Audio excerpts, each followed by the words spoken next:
이게 작년 12월 31일의 온도예요. 예. 그 태평양 한가운데가 파란색이잖아요. 예, 진짜 빨간 게 열이 많은 거고 파란 게 좀 온도가 그렇죠. 낮은 거죠. 평균보다 낮은 거예요. 예. 그러니까 하얀 게 평균이라면 예. 파란색 쪽은 평균이 낮은 거고 빨간색 쪽은 평균보다 높아지는 건데 예. 작년엔 해수면이 낮았어요. 온도가. 예. 그러니까 라니냐였습니다. 예. 라니냐라는 것은 이제 더워지는 것까지 반대해야 되는 거죠. 그러니까 왔다 갔다 하는데 예. 근데 올해 4월 달에 보면 다음 그래프예요. 올해 4월 달에 보면 빨간색으로 바뀌어 있어요. 아, 이거 엘니뇨가 올해 오겠다고 생각을 했던 거죠. 예. 그게 지난 4월 달까지 그래프였어요. 이번에 언록서의 윤희정 기자께서 자기가 자신이 그래프를 그리셨더라고요. 예. 보면 북대양의 해수면 온도 절대값 돼 있는데요. 예. 여기서 보면 파란 그래프는 1981년 쪽이에요. 예. 빨간 그래프는 올해 쪽입니다. 예. 그러니까 그래프를 보고서 그러니까 연도를 다 복잡하니까 너무 많으니까 색깔로 보면 주로 파란색 그래프는 어떻게 아래쪽에 있죠. 예. 빨간색 쪽으로서 위쪽에 있는 거예요. 맨 위에 빨갛게 굵게 돼 있는 게 올해 그래프인 거죠. 올해 겁니다. 예. 근데 보면 전체적으로 어쨌든 오르락 내리락 했어요. 20도를 기준으로 해서 밑에 뭐 0.5도 정도 아래로 오르락 내리락 한 게 가잖아요. 예. 그죠? 그러다 한 240일쯤 됐을 때, 그러니까 한 8월, 9월쯤 되면 가장 높아지는 거예요. 대서양에서는 대서양의 예. 평균 기온은. 그런데 올해 기온은 거기에서 벗어나서 한참 높아진 거예요. 예. 평균 기온이 뭐 24도, 25도까지 올라가고 있잖아요. 저게. 예. 자, 근데 저게 그런데 일단 아노말리라고 해가지고 절대 오차가 있어요. 예. 그 보시면 다음 그래프인데요.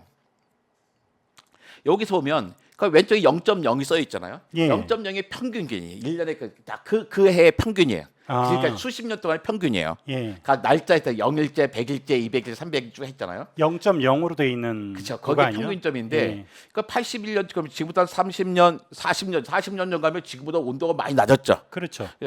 그때는 그게 정상이었던 건데 점점 예. 평균이 높아진 건데 파란색 쪽에서 점점 더 노란색, 주황색 오르면 높아졌어요. 예. 그래도 어쨌든 그 패턴이라는 게 있었어. 그 범위 안에서 오르락 내리락했는데 올해 보는 거 어떻게 200일째 보면요 1.5도를 훨씬 넘어섰잖아요. 평균에서부터. 아. 그러니까 평균값에서 1.5도를 더 넘어서인 거예요. 완전 박스권을 벗어났네요. 그렇죠. 이건 그 전에 우리가 알고 있었던 과학적인 상식으로는 설명할 수 없는 현상이 된 거죠. 자, 이건 북대해성입니다. 그럼 세계는 예. 어떨까? 이게 전 세계 바다의 해수면 온도예요. 예. 여기도 밑에는 X축은 0일, 100일, 200일, 300일 된 거고. 예. 그러니까 전 세계는 북대해성보다 낮아요. 그러니까 평균점 보면 20전 영도보다 조금 높은 온도가 있잖아요. 예. 그 아래서부터 그 뭐 0.몇 도 정도, 0.2도 정도 왔다 갔다 하고 있습니다. 예. 그런데 여기도 마찬가지로 올해 보면 어떻게 해요? 100일째 되면 3월 말쯤 되는 거잖아요. 예. 3월 텐데 그때부터 또 안 내려오고 있다가 지금부터는 200일째가 엄청나게 높아져 있죠. 아.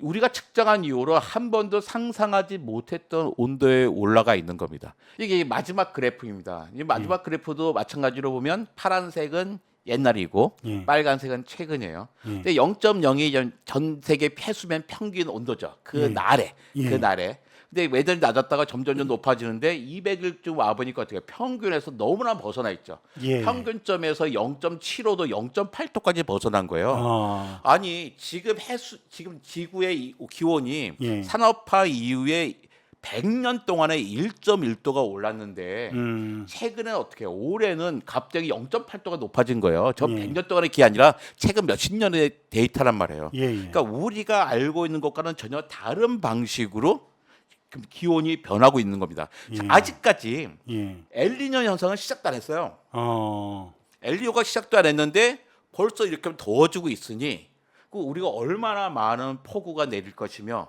얼마나 많은 더위에 우리가 빠져 있을 것인가 올해는 진지하게 고민을 하고 걱정을 해야 되는 상황입니다. 그러니까 경험해 보지 못한 기후 위기 상황에 이제 더 직면할 수 있다는 거죠. 더 심각하게. 그렇죠. 그러니까 제목이 그래프가 혼자 이상해 이게 썸짓하게 저 그래프를 보니까 썸짓하게 다가왔는데 관장님 말씀을 들으니까 좀 보통 심각한 문제가 아니네요. 그러니까 그동안 그 작년까지의 그래프를 본 과학자들은 올해도 그냥 좀 높아지긴 하겠지만 여기 이렇게 있겠거니 했는데 아주 동떨어져 있는 거예요. 그러니까 특히나 저 해수면이라는 건 한 국가의 국지적인 더위나 이런 문제가 아닌 거 그쵸. 아닙니까? 전 세계가. 그러다 보니까 이제 여러 가지 표현들이 생기게 되는 거죠. 그 뭐 글로벌 보일링이라는 예. 말이 있는 거 하냐면 그 케르베우스 예. 그 더위라는 예. 이야기도 합니다. 예. 케르베우스가 뭐냐면 거기 나와요. 단테의 신곡에. 단테의 신곡에 가장 무서운 괴물인 거예요. 예. 예. 또 어디 나오냐면 요즘 아이들은 잘 알아요. 왜냐면 해리포터에 예. 예. 이 머리 3개 달린 개 나오거든요. 그러니까 이 케르베우스 더위다. 케르베우스 열풍이라는 거예요. 예. 유럽의 온도가 49도까지 올랐어요. 예. 제가 저번에 저기 갔다 와서 카타르 예. 카타르 도하에서 46도 경험해봤다 그랬잖아요. 예. 46도 그러니까 23도짜리 호텔에 딱 나가니까 숨이 막혀가지고 다시 튕겨서 들어왔었는데 그게 카타르가 아니라 유럽에서 그 경험을 하는 거예요. 예. 하루도 아니고 일상적으로. 그러니까 사람들이 죽어나가고 일을 하지 못하고 그 스페인이나 이탈리아 같은 건 뭐 했었냐면 거기 시에스타라는 거 했잖아요. 예. 낮잠 잤단 말이에요. 예. 근데 어느 날 보니까 이 나라들 낮잠 자고 행복하게 잘 살았는데 예. 야, 이건 세계가 세계화되고 있고 예. 평평해지고 있어서 우리만 이렇게 낮잠 자가지고는 안 되겠어. 우리 이거 시에스타 없애버리자고 그랬었는데 다시 야, 이거 시에스타 안 하면 우리 못 견디겠는데라는 말이 나오게 된 거죠. 예. 그러니까 우리의 삶의 패턴을 바꿔야 되게 됐습니다. 그러니까 이 얘기는 따로 있는 거예요. 지금 에너지 전환하고 이런 문제는 별도로 놔두고 일단 문제가 이렇게 있다. 근데 이 문제가 에너지 전환이나 이렇게 해결하는 문제뿐만 아니라 우리가 근본적으로 당장 생활을 바꿔야 될 문제가 생긴 거예요. 자, 어떻게 할까요? 그 많은 그 사람들에게 겨울엔 추웠잖아요. 그렇잖아요. 예. 그 특징이 뭐냐면 여름이 더워지면 겨울은 추워질 수밖에 없습니다. 총량이라는 게 있다. 여름이 더워지면 어떻게 해요? 전체적으로 북극과 남극 양극지방에 그 툰드라게 줄어들 수밖에 없어요. 그 냉기가 어떻게 가요? 아래로 내려오죠. 예. 그러니까 더 데이 애프터 투모로우라는 영화 있었잖아요. 예. 그거랑 비슷한 거예요. 거기서 뉴욕까지 얼어버리잖아요. 그러니까 지구 더워지면 겨울이 추워질 수밖에 없거든요. 그러니까 극단적인 날이 계속 반복되는 거예요. 그러니까 저소득층은 정말 힘들어지죠. 겨울엔 추워서 힘들고 여름엔 더워서 힘들어집니다. 그렇죠. 자, 그럼 에너지 가격을 어떻게 할 것인가? 예. 그러니까 그분들이 살 수 있게끔 에너지를 공급해줘야 되고 추위 대피소, 더위 대피소를 만들어야 되는 거죠. 저는 이럴 때는 뭐가 필요하냐면 세금 더 걷어야 됩니다. 세금을 걷지 않으면 지금 평균 보통 사는 데서 벗어나 있는 분들이 있잖아요. 한쪽 끝으로 벗어나 저소득층은 너무나 살기 힘든 세상이 돼버린 거예요. 그러니까 요 날씨 같은 건 대충 누구나 똑같이 날씨는 공평한 거 아니야? 공평하지 않습니다. 기후 변화가 그래요. 기후 변화가 1.5도 충격 이야기하는데 이건 절대로 공평한 게 아니에요. 더워지는 지역이 있고요, 추워지는 지역이 있어요. 홍수나는 지역이 있고 가뭄 들은 지역이 있습니다. 한 지역에서도요 부자 나라가 있고 가난한 나라가 있고요. 그렇죠. 한 나라에서도 부자와 가난한 사람들 세대 간에 전혀 다른 차원의 문제가 생겨요. 자, 우리는 지금 태평성대에 살고 있습니다. 예. 생각해보세요. 제가 2월 달에 공무원 퇴직했어요. 예. 퇴직할 때 중앙부처 공무원 갈 때 나이가 제일 많았어요. 왜냐면 제가 63년생인데 63년생들은요 작년 말로 다 공로 연수 들어갔어요. 예. 근데 제가 이제 63년생 2월까지 했단 말이에요. 임기가 있어서 여기까지 한 거예요. 예. 그 얘기 뭐냐면 저는 전쟁 끝난 다음에 10년 후에 태어났단 말이에요. 예. 이 얘기 뭐냐면 대한민국 공무원 가운데 전쟁을 경험해 본 사람이 한 명도 없습니다. 그렇죠. 관장님 퇴직을 하셨으니까. 퇴직하고 10년 후에 태어난 거예요, 전혀. 예. 예. 그러니까 없는 거예요. 교육 공무원도 마찬가지예요. 예. 우리는 태평성대에 살고 있는 거예요. 예. 어떤 거냐면 할아버지, 아버지, 손자가 3대가 전쟁을 경험해 본 집이 대부분의 집이에요. 예. 가정이에요. 예. 가끔 가다가 태극기 할아버지들이 야 니네가 전쟁을 알아 그러는데요. 그분들도 전쟁 몰라요. 전쟁 53년에 10살이었던 분은요 지금 만 83세예요. 예. 전쟁을 철 들어서 경험한 사람들은 83세이기 때문에 그 모르는 거예요. 근데 우리 태평성대에 살고 있는데 앞으로도 그럴까요? 기후 문제는 모든 것에 영향을 주는데 보건의 문제, 환경의 문제, 에너지 문제뿐만 아니라 결정적 식량과 물입니다. 식량과 물의 문제가 지금 물 걱정 안 하잖아요. 우리 식량 걱정 안 하잖아요. 앞으로도 그럴까요? 이제 기후 변화 때문에요. 식량과 물의 문제가 모든 문제에서 가장 닥친 1차원적인 문제가 될 겁니다. 우리는 그건 못 살 때 문제야. 우리는 상수 잘 깔리 막 우리 문제가 아니었지만 결국 이게 문제가 될 수 있어요. 예. 자, 그렇다면 기후적인 지역적인 차이가 생기면 어떻게 될까요? 저는 제일 걱정이 뭐냐면 1.5도가 올라서 2도가 올라서 아이고 더워 죽겠나가 아니에요. 더워서 살 수 있으면 에어컨 틀면 살 거예요. 예. 근데 문제가 뭐냐면 식량과 물의 문제가 주 문제가 된다면 그건 생존의 문제니까요. 사방에 전쟁이 날 수 있습니다. 그렇죠. 지금 젊은 세대가 늘 처세들이 더워서 죽는 게 아니라 이 더위 때문에 사방에서 일어나는 크고 작은 전쟁 때문에 어쩌면 목숨을 잃지도 모른다는 얘기죠. 그러니까 1.5도 때 온도 올라서 죽는 사람들은 되게 오래 걸릴 거예요. 하지만 우리의 삶이 근본적으로 바뀔 겁니다. 그래서 1.5도가 넘기 1.5도를 막는 건 틀렸습니다. 틀린 거 다 알고 있어요. 과학자들이 인정했어요. 예. 시간이 없어요. 하지만 1.5도 못 막는다 망하진 않을 것 같아요. 그새 과학과 기술이 발전해서 1.6도에 막든지 1.65도에 막든지 방법은 있을 것 같아요. 그래서 가만히 있으면 되고 엄청나게 많은 일들을 해야 되는 거죠. 예. 근데 여기에 필요한 건요 기술이 아닙니다. 예. 기후 변화를 극복하기 위한 기술의 95%는 이미 있어요. 예. 기술의 문제가 아니라 의지의 문제입니다. 아. 이 기술에다가 세금을 투여할 의지가 있냐는 거죠.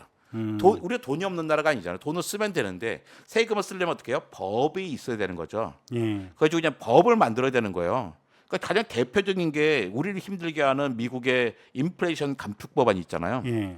미국도 아슬아슬하게 통과했죠. 상원에서 한 표 차이로 됐어요. 그렇죠. 예. 근데 이 법은 우리나라 현대를 비롯해서 여러 가지 기업을 못 살게 굴고 있지만 사실은 미국엔 되게 좋은 법이에요. 미국의 젊은이들에게 많은 일자리를 만들고 있고 그 다음에 이산화탄소 감축량을 예상량을 2배로 늘리고 있거든요.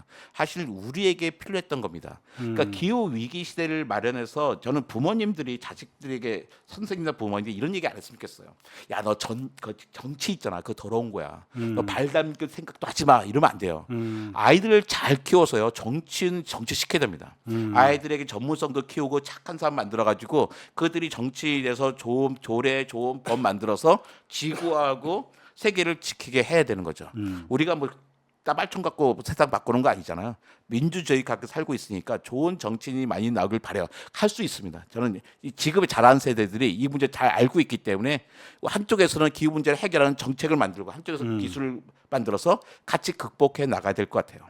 이 관련해서 이제 그 기사를 보다가 좀 눈에 띄었던 얘기 중에 하나가 과학자나 전문가들이 이런 이상 기후가 티핑 포인트를 넘어서지 않을까 걱정하고 있습니다. 근데 티핑 포인트가 뭐 임계점 그런 뜻인가요? 임계점이죠. 2도입니다. 2도. 그게 2도라는 네, 거죠. 2도가 넘어갈까 걱정. 2도 전에 막아야 되는 거예요. 그러니까 관장님이 계속 말씀하셨던 2도가 일단 티핑 포인트로 보는 2도가 돼버리면 우린 너무 늦은 게 아닐까라는 생각을 하는 거죠. 그리고 그때 극심한 변화는 우리의 상상을 초월할 수도 있다는 그렇죠. 변화가 거죠? 이렇게 될 겁니다. 온도가 이렇게 1.5도까지 2도까지 이렇게 오르다가요. 2도가 되는 순간 이렇게 올라갈 수 있어요. 그리고 아까 관장님도 말씀하셨던 것 중에 이게 비단 더워의 문제가 아니라 개인한테는 생존의 문제, 그 기후가 이렇게 너무 그 널뛰기를 하니까 오히려 이제 그 가난한 사람들이 거속해서 더 고통을 받고 심지어 생명의 위협을 받고 국가 간의 분쟁이 더 촉발될 수도 있고 이런 것들이 온도 올라가는 것만큼이나 훨씬 더 위험하다라고 말씀하셨는데 한편으로 보면 우리가 이제 그 사회 안전망이란 얘기하지 않습니까? 복지 문제. 그러면 향후에 기후 복지, 기후 안전망 뭐 그런 개념들에 관한 것도 우리가 많이 고민을 해봐야겠네요. 고민을 해야 되는 거죠. 그러니까 기후 문제를 단순히 과학자, 기술자들이 남겨두면 되는 게 아닙니다. 여기서 파생되는 건 모든 곳에 문제가 있기 때문에 곳곳에 문제를 해결해야죠. 그러니까 기후 근본적인 처방도 해야 돼요. 그래서 기후가 더 이상 안 오르기도 해야 되지만 이미 온도가 올랐잖아요. 오른 상태에서 우리는 살아야 되잖아요. 예. 1.1도 올랐으면 1.1도 맞춰서 살고 1.5도에서 1.5도 맞춰서 사회 구조를 바꿔 나가야 되는 거죠. 그러니까 이게 과학과 기술만의 문제는 아니라는 겁니다. 예. 이 극복을 해 나가는 데 있어서. 예, 알겠습니다. 그 세계 기상기구 사무총장이 올해 7월에 극한 더위는 기후 변화의 냉혹한 현실이자 미래의 예고편이라는 말을 했다고 그 말씀을 드렸었는데요. 그리고 이제 기후 행동은 사치가 아니라 필수. 그러니까 이제 생존의 문제라는 거죠.